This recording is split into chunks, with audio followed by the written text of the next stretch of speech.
Okay, so I woke up this morning, I saw a comment on the last video I posted where I'm trading this demo Uniglobe.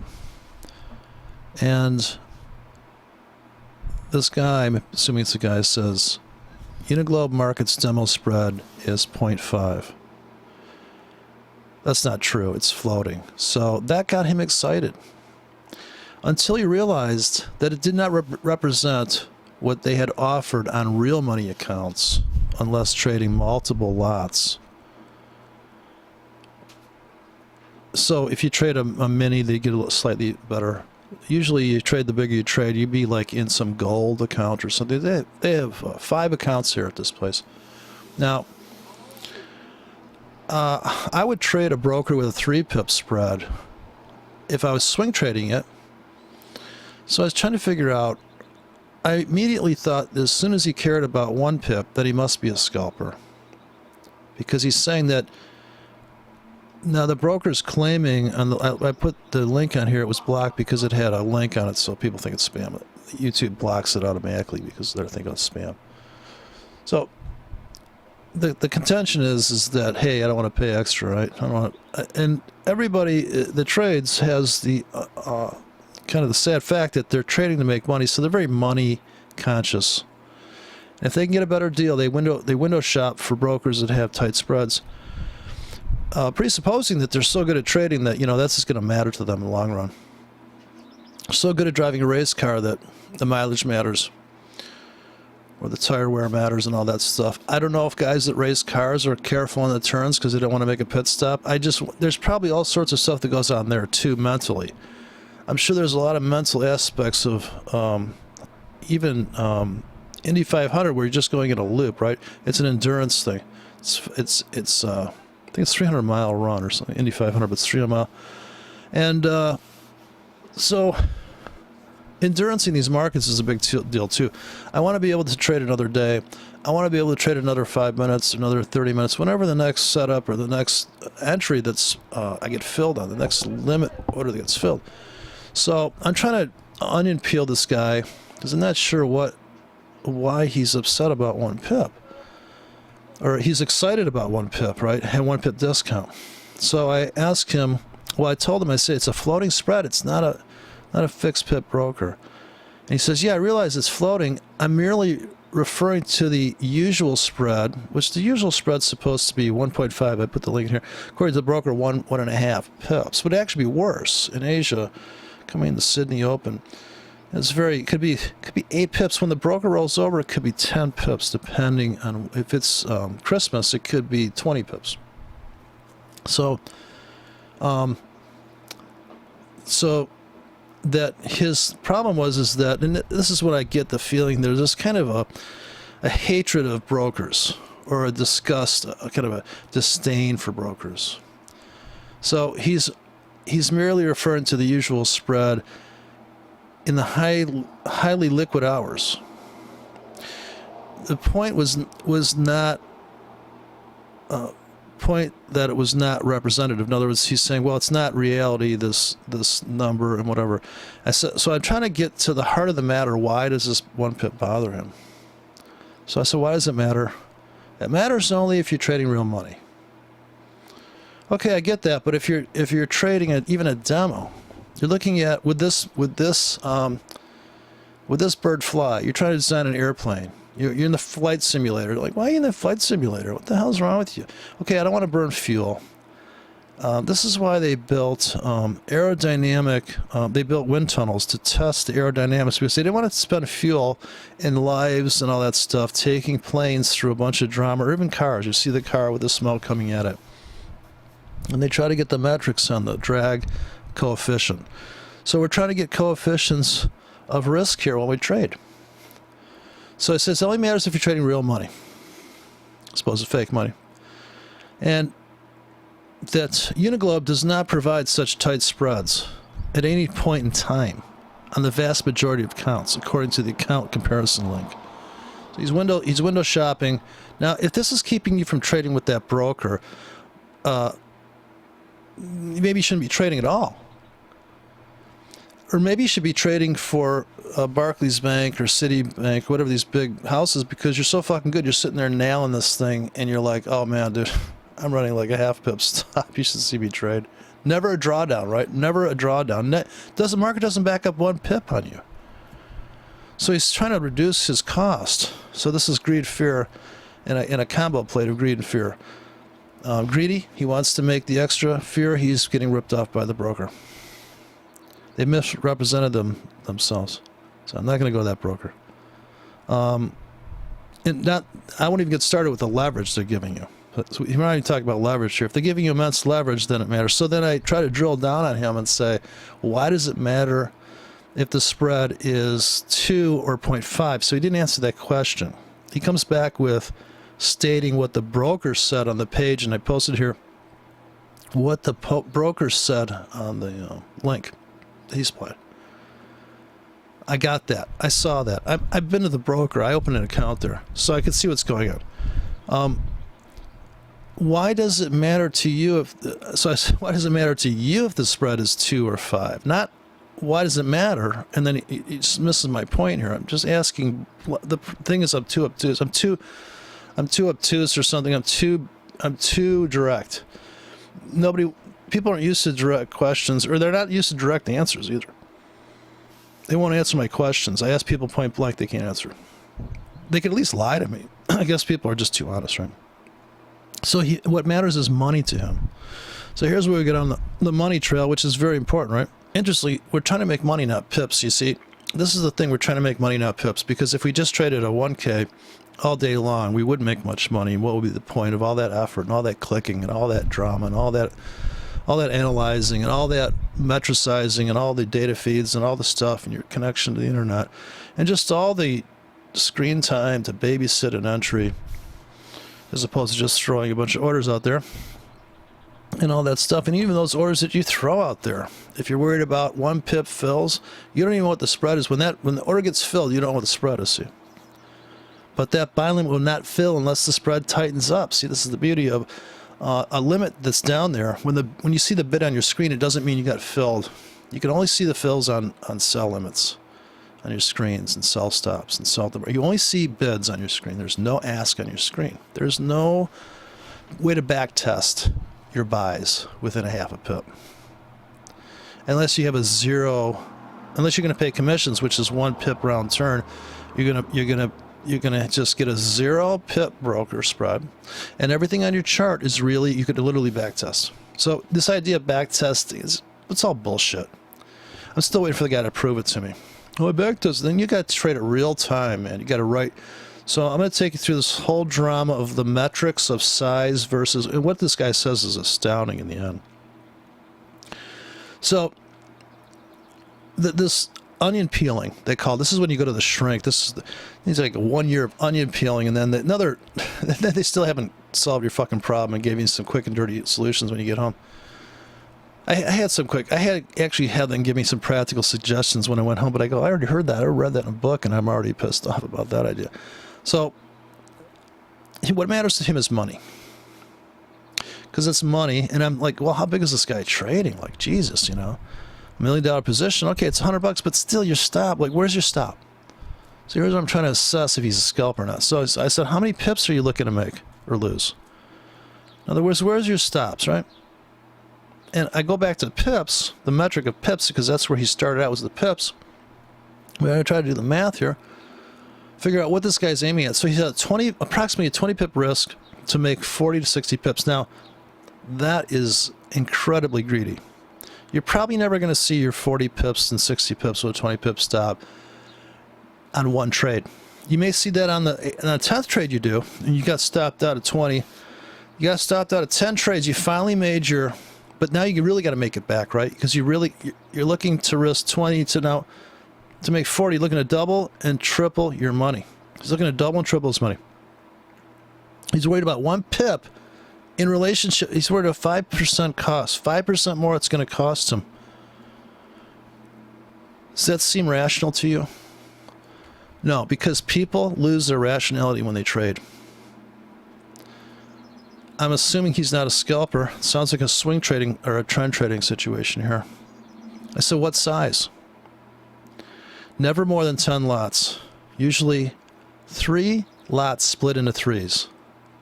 That's almost like I hate to say it, but that's almost like 3 standard lots is what he's trading, see? So he's going to trade 3 tickets, adding up to 3 lots. Split into 3. It's 3 lots split into 3. I thought he was teasing me here. I'm kidding, right? So never more than 10, though. So he'll risk never more than $2,000 risk. But he'll risk, $150. I'm sorry, he'll risk $300. He's going to risk $100 on a well, wait a second. No, he changes the story, sorry. I'm getting ahead of myself. Here he would be risking $600, right? $600 risk. And if he puts on all 10, right, he's risking $1,000, right? $1,000. I'm drinking, so my math's not good. So I say, well, 10 lots on one ticket? Never more than 10, because I asked him what size. Never more than 10 lots. See, I'm asking direct questions, and I guess what I expect people to do is, I guess I feel like an attorney. I asked you where you was, not where you thought you was. So I'm just saying, this is critical, right? 20 pip stop. Now, we go down again, and I say, well, what's your smallest ticket? Just curious, right? Apparently, it's a standard lot, right? I mean, I can see on the top here, it's a standard lot. Because 3 lots split into 3s is 3 standard lots, right? Unless they're different sizes in each one. But he's very, very secretive about... I've been through this with people before. This is not the first time I've quizzed somebody. They won't reveal what they're doing. They're either ashamed or they're afraid that I'm going to say something. I don't know why they would. Because I have no shame. I trade 1Ks all day long and make money. So I spread my risk. I don't know if the market's going to turn on one fucking pip. One fucking pip. Who the fuck can dial this down to 1 pip? So, half a pip, mind you. What's your smallest ticket? No, I split it into 3 tickets. I scale and I skid out. Smallest is a half a lot. Because now we're down to a half lot. So he's half a lot. He's risking, I figured it out, $100 with no spread, no commissions with the 20 pip stop. Half a lot. Except when testing, and then he goes down to 0.01. Now, why even fucking trade it? Just trade it in your mind. Like, you're testing it 50x. Get that 50 times down. You're going to go from a 50K to 1. Because you're testing. Now, I'm assuming he's going to trade the fuck out of this 1K because he normally trades a half a lot. This is why the dynamics of the market and the dynamics of your sizing are so critical to your success and longevity. I'm not going to say you can't make a pile of money one day and give it all back trading that same metric. But I'm talking about you want to trade for the next 3 years, right? If you're going to live for 3 more years, if you're going to trade for 3 more years and you live 10 more years, you want to make as much money you can in 3 years and live off it. Stop trading, right? Maybe you stop trading if you unless you have a passion for trading, like in power trading. So you just can't give up. You're constantly fucking the market, right? You just kind of got the market tied up on a 4-poster bed and you're banging it. So where's this going? But it was just annoying the fuck to me when I read it because I thought, oh my God, here's a guy that's putting an excuse in his way to say, I'm worried about 1 pip. But you put a 20 pip stop in and you trade a half standard lot, but you're testing the market, whatever that means. And you can trade 50x smaller. Think of that scale. Now, just for relationship purposes, let me just bring up I posted this risk plans. And take a look at this. If I risk $20, now he's risking $100. If I risk $20 and I put a 1K in, I can put a 200 pip stop on. And at this point, I'm risking, Let me use the trusty included graphics in the system here. Let's see if this writes. I'm going to go for a big fat brush here. I don't know what they give me. Big brush. Oh, probably crashing the program. So this is I could put a 200 pip stop on a 1K. This is 1K. This is 7K. Right? So you can see the insane amount of metric change right here. This is the biggest cliff in the whole thing, is to go from a 1K to a 2K. I would frankly tell him, test on 2Ks. You might even, you're testing a 2K. I gotta get out of this drawing mode. This thing is just so laggy. I'm gonna go back to just here. I use my standard in-house drawing tool. Look at this metric. Doesn't that blow your fucking mind? Now here, all I did was go from a 2 to a 3, and already it's like, what's the big deal? There's no difference between a 2 and a 3. Between a 1 and a 2 is huge. The ability for me to run, now I have to run a 10 pip stop. I'm sorry. I go from a 200 pip stop to a 200 pip to 100 pips. So I'm gonna say, you know what? A swing trader could say, oh, I can run 100 pip stops, but now I got to trade a 2K, strictly 2K across the board. I've done this with real money and fake money. I've done it all day long, where I take my go from 1K to 2K, and one tick it changes the whole end of the week. The completely different numbers of win loss. Your accuracy needs to get better when you go to a 3K, because now you're running a 63 pip stop. Now you're running a 50 pip stop on a 4K, risking $20. 50 pip stop. A lot of breathing room there. So let's go to the next metric here. Uh-oh. I closed my window here. So let's go to the next... Oh, gotta get a drawing mode. Let's go to this, okay? Let's go to 3 to a 12K. Here is a 3K.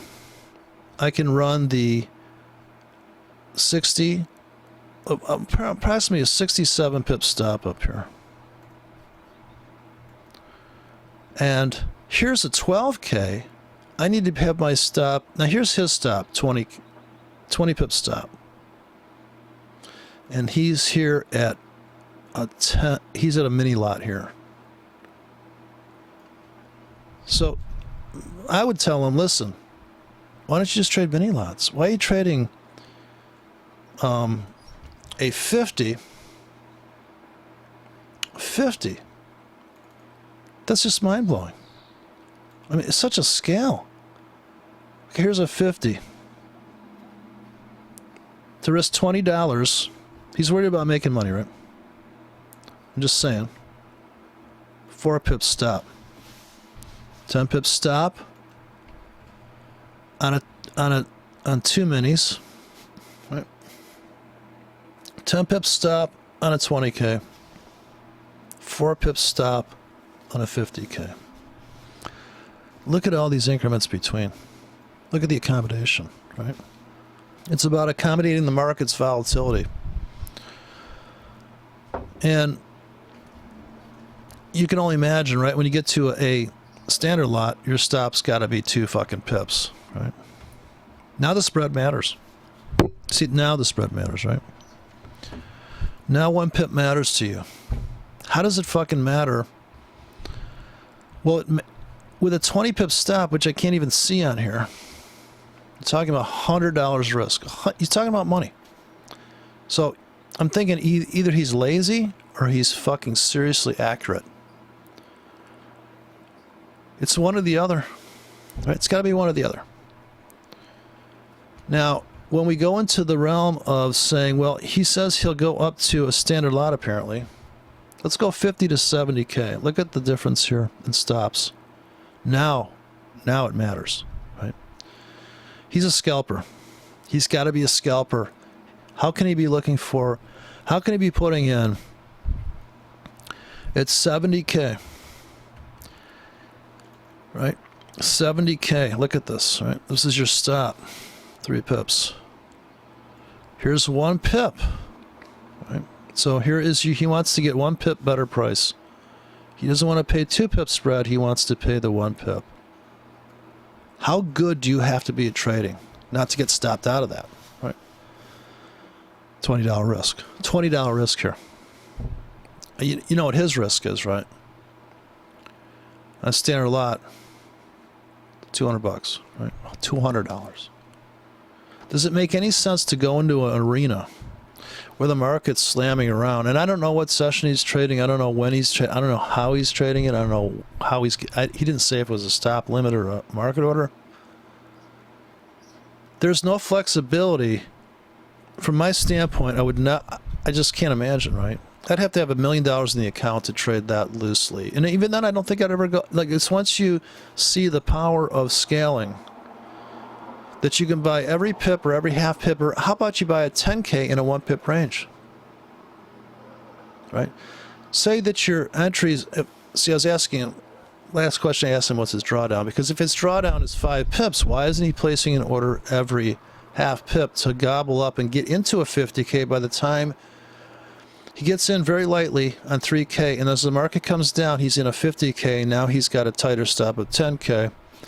And he's saying, yeah, I'm going to get in here, but I think they could pull it back and retest the lows on the 5 pip grid, right? They could pull back 5 pips.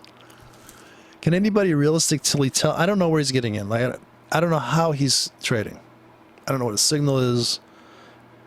And this is why, if you're using a 200 SMA to judge an entry, and you're going to worry about 1 pip, it's mind-blowing. But people will talk themselves out of trading. I get this. We all look at this stuff because we're all looking for the best price for traders.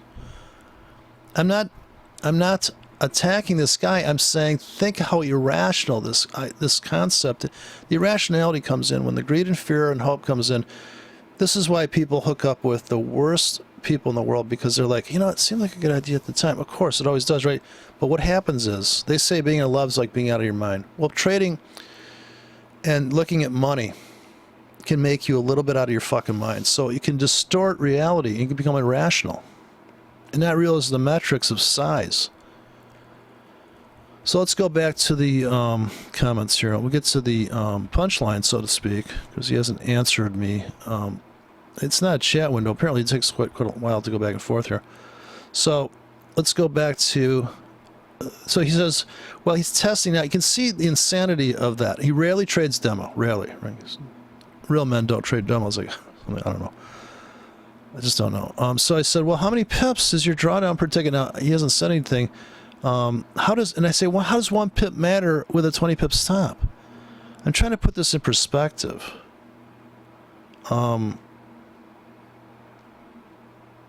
The link's supposed to be in here. He posted. But anyways, you go to the site, Uniglobe. You can find the site on the internet. Go to their accounts,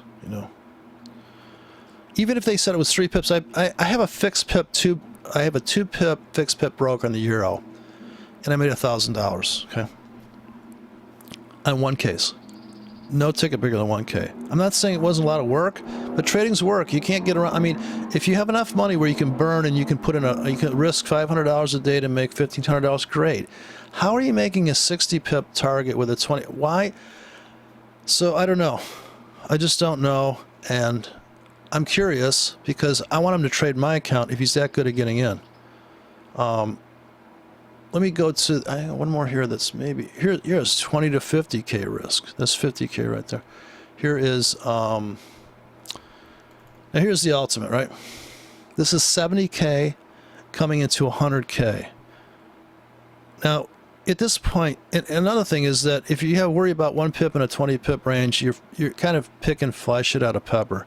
Now, this here, look at this. This is a 70K to 100K. How tight your stop needs to be to risk $20. A linear risk out. We're talking about money here.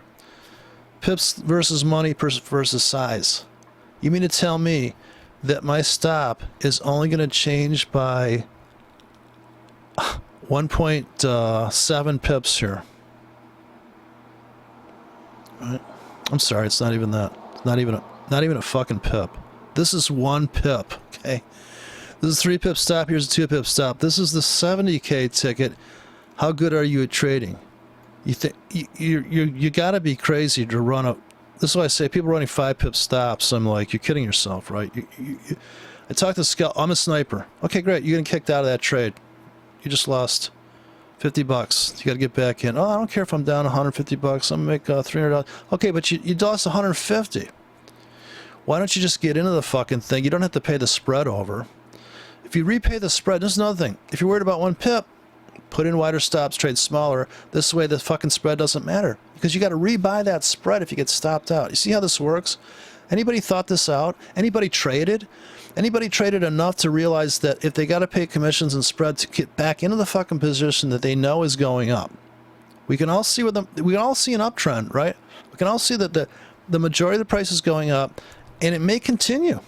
It may reverse. Not to mention, I'll be putting in I'm gonna write the sell side this afternoon, and whether it's good or bad, I'm gonna just hackney. I'm gonna put on a progressive platform. Now I've made quite a bit of money at 54% winning rate. I've quadrupled my trading account. I'm really trading it pretty hard. I'm trading in tandem with my real money, and the thing is that the reason why you want a demo at a broker you couldn't afford to trade at is because you want to see that tick chart. If you're really worried about 1 fucking pip, you're gonna arbitrage. You're gonna look at that tick chart, and if you have multiple screens, you should have. I'm just saying, for me, I just trade the euro across 10 brokers. Right? I'm like, okay, that looks like a good trade there. Put it out, walk away. Okay. I'm scalping. When I'm focusing, I'm scalping on the best, tightest spread broker I've got. It has the fastest connection feed. Now, if I have time, I'll throw on maybe a thing here, a loose trade with a 50 pip stop on a 1K. I'm risking $5. Scaling in and out. And they say he's scaling in and out. How are you scaling in and out in chunks of 50K? Now, the guy must have money. Okay? How does, this funny thing is, when I was growing up, there's people in the neighborhood. We had this guy named, he was Mott. You ever heard of Mott Foundation? This guy was D'Angelo. He owned Mott. He owned chunks of Mott. This guy was so wealthy. I went to his house. We used to toboggan on his backyard. And there was snow. And we go into his house one day, ask him some kind of question. Hey, do you mind if we go sledding on your hill? Because you kind of just didn't know, right? Everybody, of course, we all just figured that he was like a goon out of a movie. It was some horror movie, because we never met the guy. Old guy comes to the door. He's got a black and white fucking TV. Now, at this time, people had color TVs. This guy was stuck in 1920. This guy was so wealthy you could die. And then the argument was, when we were kids, it's like, well, how do you think the guy got wealthy? Because he cared about every fucking penny. Yeah, this guy wasn't like, hey, a little bit of this, let's give me another bottle of wine. This guy cared about every little thing. And I thought, God, man, I don't think I have that kind of discipline to care about every penny. So I get what this guy is saying. Hey, 1 pip, wow, right, 1 pip. But in totality of stuff, how does it? It's ridiculous, right? It's irrational. Irrational focus on a spread. And I've held trades over the weekends that made money, but I wasn't in big because I knew, hey, it could gap against me, right? Gauging the size that you're in. Making calls in the market is a piece of cake, right? Hey, I think it's going up, I think it's going down. How much are you risking in that one idea? And you have to have more than one idea, right? You have to. It's kind of, you're in a world where the road is changing. You're driving down. Imagine driving down a road, and every time you come down that road, the second time you come down it, it's under construction. The signs are backwards, and how do you navigate that? You have to go road by road. You're literally watching it like a cat watches a ball bounce. He watches it go up and down. He doesn't think, hey, why bother? I've seen this before. I don't care how many times you bounce a ball in front of a cat. He's going to watch it go up and down as if something different's going to happen, because he's a wild animal. He's thinking, this could have a different outcome. Whereas a human would go, oh, we know that fucking oscillation rate. That's completely predictable. In fact, you could pretty much almost predict, if you had minus the density of the air, you could pretty much predict to the nth degree the decay value of a bouncing ball. And I used to get super balls and torture the cat because the thing would just fucking. He's like, man, this is like taking forever to decay, right? But I just was curious to know if I could see inside the cat's brain to see how he's processing this data. He's watching every bounce as if something else is going to happen. But everybody's got this problem of trying to save money because you're in a money game. So I get it, right? Oh, what's the spread? And then when you mention, when people say, is there commissions on that? Like, everybody's so worried about, like, the car that they're buying at the showroom floor. Does it have, is there insurance? So you drive that thing after a year, you're going to be surprised you don't give a fuck. It's got scratches on it now. You're like, whatever. I used to care. Like, you kind of have to get a little callous and be a little bit, you have to have a little bit of toughness to trade a little bit of samurai in you. A little bit of, like, kind of, I don't give a fuck. Whatever, but I think that's a balance point for everybody. But this guy apparently has enough money that he can really, burn it up. I just can't imagine being that good at trading where I can call the market with that precision that I'm worried about 1 pip.